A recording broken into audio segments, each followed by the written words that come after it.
ആരോഗ്യ വകുപ്പ് എന്ന് പറയുന്നത് ഒരു സംസ്ഥാന നിയന്ത്രണത്തിലുള്ള വകുപ്പാണ്. അതുകൊണ്ടാണ് സിക്കിം ഇവരെ തൊഴിലാളികളായി അംഗീകരിച്ചു. അതുപോലെ തന്നെ കർണാടക അവര് ആനുകൂല്യങ്ങൾ 10,000-ആയി ബഡ്ജറ്റിൽ വർദ്ധിപ്പിച്ചു.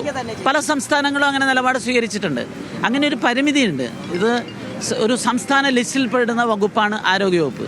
പക്ഷേ എന്നിരുന്നാലും അംഗൻവാടി ആശയങ്ങൾ, ഇപ്പോൾ ആശാ വർക്കർ, ഇതൊക്കെ ഇത്രയും മനോഹരമായ പല പദ്ധതികളും NHMന്റെ ഭാഗമായിട്ട് സെൻട്രൽ ഗവൺമെൻറ് നടപ്പിലാക്കുന്നുണ്ട്.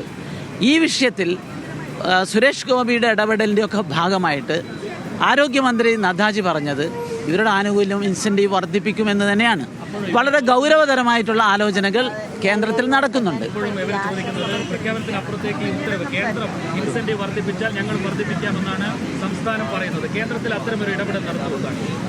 കേന്ദ്രത്തിൻ്റെ നിലപാട് കൃത്യമായി പാർലമെൻറ്റിൽ നദ്ദാജി വ്യക്തമാക്കി കഴിഞ്ഞിട്ടുണ്ട്. വളരെ പ്രതീക്ഷയോടുകൂടി നമുക്ക് കാത്തിരിക്കാം. പക്ഷേ ഇവിടെ ഈ സമരത്തെ ആദ്യം മുതലേ അപമാനിക്കുകയും ഇപ്പോൾ അവഗണിക്കുകയും 43 ദിവസമായി സമരം നടത്തുന്ന ഈ ആരോഗ്യ പ്രവർത്തകരോട് വളരെ ക്രൂരമായ അവഗണനയാണ്.